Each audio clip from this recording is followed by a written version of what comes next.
Hello ma'am. Hi Bhargavi. నాకు actually రీసెంట్గా delivery అయింది కదా మ్యామ్. సో నాకు కంటిన్యూస్ బ్లీడ్ అయింది ma'am after delivery for 1 month. So 1 month తర్వాత ఒక 2 weeks గ్యాప్ వచ్చింది అండ్ లేటర్ మళ్ళీ స్టార్ట్ అయింది. పీరియడ్స్ మ్యామ్ ఆర్ వాట్ నాకు అసలు అర్థం కావట్లేదు.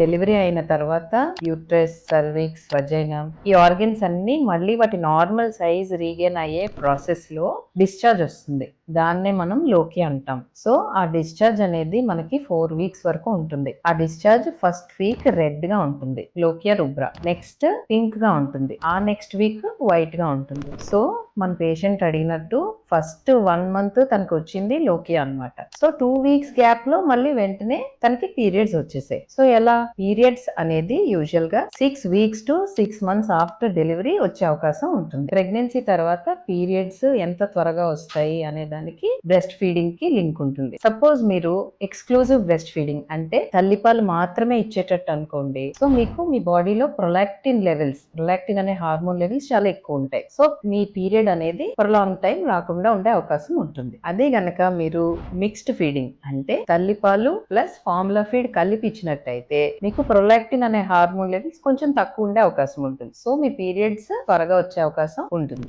Signing off, doctor Sravanthi Kolli.